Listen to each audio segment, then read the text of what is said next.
Oi, gente, tudo bem com vocês? Que bom que você está aqui no canal. E hoje o assunto é um assunto muito legal, é um assunto muito curioso. A gente vai falar sobre o Brasil holandês.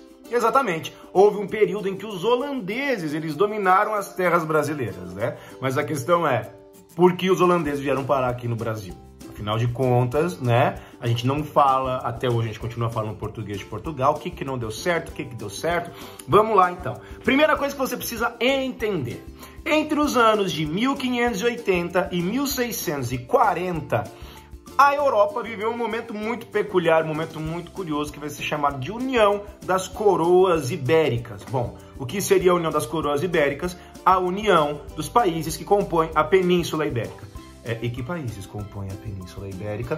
Portugal e Espanha. Os dois países eles vão se juntar, vão se fundir, tipo uma fusão do Goku. É isso que eles vão fazer. Por quê, professor? Vamos começar. Há muito tempo atrás, em uma galáxia muito distante, chamada Portugal, existia um jovem rei chamado Dom Sebastião. Dom Sebastião, em 1578, era o rei de Portugal. Ele era um rei jovem. E como todo jovem, ele queria mostrar o seu valor. O cara, né, estava vendo em um contexto de quê? De avanços militares, de grandes batalhas, né? Então, o que você precisa saber sobre Dom Sebastião? Dom Sebastião, ele vai ser o último descendente, entre aspas, aqui da dinastia de Avis. Depois vai vir o tio dele, o Dom Henrique, né, que vai ficar um pouquinho de tempo aí no poder. Mas o Dom Sebastião, ele era religioso pra caramba. Ele era aquele cara, era aquele cara da fé que se ajoelhava na rua, entendeu? Que se ajoelhava na rua, entendeu? Para pedir pro coronavírus ir embora. Se você tá vendo esse vídeo, já passou o coronavírus, sobrevivemos ao coronavírus. Ou talvez não. Não sabemos. Muito bem. Dom Sebastião ele era religioso e era militar. E ele decidiu que ele queria provar quem, entendeu? Quem ele era. Vou provar meu valor, bicho. Eu vou mostrar quem eu sou aqui. Eu vou dar o jeito. O que eu vou fazer? Ele vai lutar no Marrocos. Carlos, eu não sei onde é o Marrocos. Então tá bom, vou te apresentar o Marrocos. Portugal tá aqui. Portanto, o Marrocos fica onde? Fica onde? Fica na África, que a África não é um país, você já sabe disso, né? Você sabe muito bem que a África não é um país, é um continente. Você sabe que é um continente, é claro que você sabe que é um continente. Muito bem. Aqui tá Portugal, o Marrocos tá aqui, ó. Entendeu? Aqui no meu nariz, nesta trajetória, você tem o Marrocos. E Dom Sebastião foi lutar contra os mouros no Marrocos, contra os islâmicos no Marrocos. Muito bem. E ele vai pra lá. E ele vai lutar. Se você um dia tiver curiosidade, dá uma pesquisadinha aí no Google Maps e coloca aí região de Alcácer Quibir, ou Batalha de Alcácer Quibir, que foi a batalha que o Dom Sebastião, a mais famosa que Dom Sebastião lutou. Você percebe uma coisa muito simples, cara. Era uma região extremamente difícil de se chegar. Tá? Era no interior do Marrocos.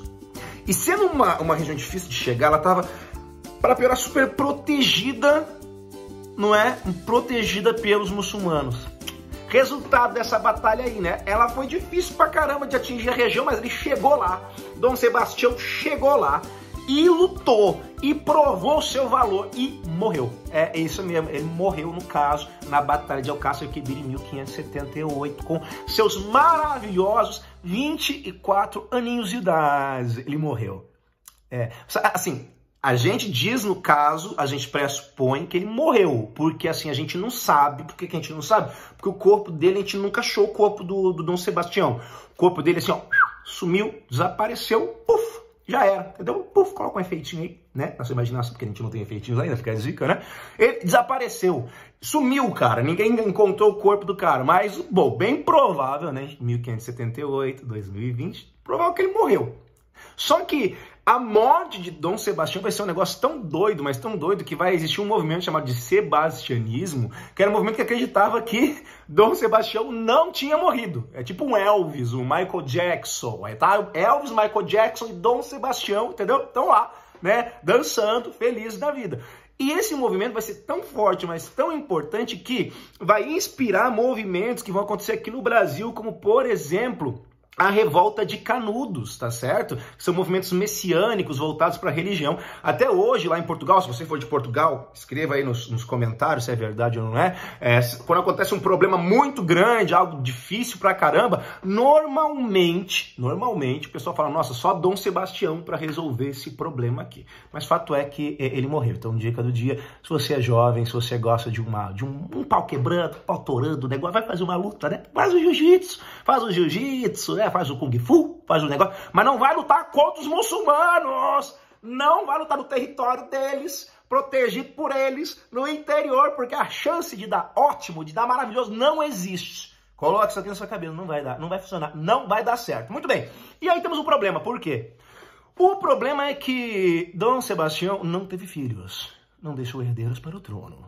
E se Dom Sebastião não deixou herdeiros para o trono, a gente vai ter uma figura que é parente de Dom Sebastião, que está lá na Espanha. Está lá na Espanha, Filipe II. Filipe II era parente. Falou, opa, não tá tendo herdeiro aí, então não tem ninguém no trono, tem ninguém no trono. No meio disso, a dinastia de Avis, que era a dinastia de Dom Sebastião, fala, pera aí, parou, tem sim. Como que não tem? Você tá aqui para saber se não tem? Claro que tem sim, Dom Henrique.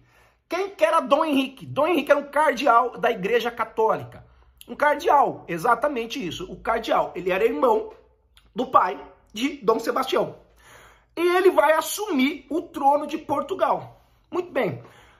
Qual que é o problema aí? O problema aí é que, no caso, ele é um cardeal. Cardeal, no caso, não casa. Se não casa, no caso, não tem filho. Aí eles vão tentar resolver esse problema indo pro Papa. Papa, deixa ele casar. Eu quero casar, preciso casar pra dar Deus. O Papa fala o quê? Não vai casar, tu é cardeal. O que tu quer se meter aí agora a ser rei dos negócios todos? Aí você não vai ser rei não, cara. Então, Dom Henrique não pode casar. Resultado, Dom Henrique ele vai chegar ao poder ali com mais de 60 anos de idade. Maravilhosamente, com mais de 60 anos de idade. 66 anos aproximadamente. Ele vai governar de 78 a 80. Pum! Dom Henrique morre. Dom Henrique morreu. Tudo em que começou, não esquece. Dom Sebastião, tá? Dom Sebastião tava lá, entendeu? Morreu. Na sequência, Dom Henrique morre também. Quando Dom Henrique morre, meu caro camarada que tá assistindo esse vídeo aqui, óbvio, né? Dom Filipe, não, até tem tanto Dom na cabeça. Filipe II vai assumir o trono, porque não tem mais ninguém para assumir o trono de Portugal. E ele é o único parente próximo que pode assumir. Resultado da batalha do esquentadinho Dom Sebastião. O resultado disso, meus queridos, é a chamada União das Coroas Ibéricas. Ou seja, Filipe II, que era rei da Espanha, agora se torna rei também do quê? Adivinha do quê, meus queridinhos? De Portugal também, exatamente, dos dois. Ó, juntou a fome com a vontade de comer. É delícia, é Nutella com pão, é uma maravilha esse negócio aqui, não sei porque eu falei isso, mas enfim. União das Coroas Ibéricas, gente, de 1580 a 1640. Espanha vai dominar Portugal, vai ter umas tretas no meio, não vou entrar nessa merda questão aqui até Filipe II chegar no poder, mas ele chega no poder, ele domina de fato Portugal, tá certo? Óbvio que os portugueses não ficaram contentes com isso, mas não tinha o que fazer. E a partir da União das Coroas Ibéricas, aí surge um ponto muito importante. Holanda! A Holanda vai chegar, chegou a Holanda, chegou. O que raios a Holanda tem a ver com isso, professor? Bom, vamos lá. Simples. A Holanda, ou os Países Baixos, que eram 17 províncias aproximadamente aí, eles vão estar envolvidos com a Espanha em uma guerra religiosa, porque os holandeses eles não eram católicos, tá certo? Lembrando que a gente está vendo em um contexto aqui que ser católico era necessário. E os outros falam, a gente não é católico, não, a gente tem uma religião diferente, a gente quer manter a nossa religião diferenciada aqui porque a gente merece, porque a gente precisa. Então, até 1579, um ano antes da União das Coroas Ibéricas, a Holanda ainda pertencia aos espanhóis, certo? Mas a partir dessa guerra entre os Países Baixos, entre a Holanda, vai ter a Bélgica também, já vou explicar essa parte aqui, e a Espanha, nós vamos ter uma ruptura aqui. Ou seja, Das 17 províncias que vão lutar, 10 dessas províncias aqui vão se manter fiéis aos espanhóis e vão se manter, né, dentro do controle de Filipe II. Essa galera vai formar a Bélgica, tá certo? As outras 7 províncias vão formar a Holanda, tá certo? Que são protestantes, que não se mantêm fiéis a Filipe II, que agora tá o bambambam da parada, porque tá dominando a galera toda, tá certo? Uma curiosidade muito importante, a Holanda vai ser o primeiro país da modernidade a se tornar uma república dentro da Europa, tá certo? Isso é uma curiosidade muito legal pra gente saber aqui. E agora vem um ponto importante, por que raios a Holanda era tão importante assim dentro desse contexto de União Ibérica e como que ela vai chegar no Brasil? Beleza, eles se separaram, já entendi aí, Carlos, mas e aí? O que o Brasil, enquanto isso a galera tá aqui no Brasil fazendo o quê? Vou te explicar simples e prático. Os holandeses, eles formavam o grande conjunto de bancários da Europa. Ou seja, os holandeses, eles eram os responsáveis por financiar boa parte da produção do açúcar, inclusive com os portugueses, tá certo? Ou seja, os holandeses, além de financiar, eles vão ser responsáveis por refinar o açúcar para poder ser vendido na Europa. Então, lá no Brasil, nas colônias, nos engenhos, o açúcar bruto era enviado para os holandeses, eles faziam todo o processo de refinamento desse açúcar e aí eles revendiam esse açúcar aonde? Na Europa. Então, resultado, os caras ganhavam muito dinheiro com empréstimos para as colônias, para os agricultores, e refinando o açúcar. Legal. Acabei de te falar que o Filipe II estava se achando bambambam, não é verdade? Estava se achando bonzão da galera. E agora ele perde territórios para os holandeses. Ele vai ficar de boa? Não vai ficar na bad, ele vai ficar mordidinho, ele vai ficar muito mordidinho. E já que ele ficar mordidinho, ele vai falar o seguinte, olha, a partir de agora, todo o comércio entre as minhas colônias e todos os empréstimos para as minhas colônias para vocês holandeses estão proibidos. Estão proibidos, cara. Vocês não podem mais fazer isso. Resultado. Em 1602, os holandeses formam a Companhia das Índias Ocidentais. Você já entendeu? Oriente, Ocidente, né? Quem tá no Ocidente? Quem tá no Ocidente aqui? Oi, Brasil! Tamo aí, que beleza! Tem dinheiro aí! Muito bom! Resultado, a Companhia das Índias Ocidentais tem um objetivo: tomar terras, tomar colônias de açúcar. E não só isso, os caras também estão envolvidos na busca por escravos, tá certo? Não só nas colônias aqui da América, mas em colônias da África, em colônias da América Latina também. E aqui vem um ponto muito interessante, galera. A maioria dos participantes da Companhia das Índias Ocidentais eram ex-corsários. Você sabe a diferença entre corsário e pirata? Ah, o pirata é o Jack Sparrow e o corsário é o... Simples, vamos lá. Normalmente, um corsário, ele era pago pelo governo ou por algum reino, ele era autorizado, entre aspas, no segredinho, na mucosa, entendeu? Na mucosa. Você vai lá, vai pegar uns negocinhos dos caras, entendeu? A gente vai dividir o dinheiro aqui, tá tudo certo. Eles eram autorizados a roubar. Entendeu? Uma coisa meio estranha aqui, tá certo? Ou seja, eles eram sancionados, eles podiam ir lá e roubar os caras e eram apoiados por algum governo de algum país. O pirata não. O pirata, ele era aquele cara que falava assim, eu vou meter o louco mesmo, eu vou roubar essa galera no mar aí, porque eu sou zica, eu sou vida louca, mano. Sou vida louca. É isso aí. Agora é o enredo de escola de samba 2021, né? Tirando o coronavírus. Aí sou vida louca, sou pirata. E aqui vem um ponto muito legal. A gente fala muito sobre os grandes piratas, né? O Caribe, a América, que de fato Central era o centro aí da pirataria, né? E dos cursos e tudo mais.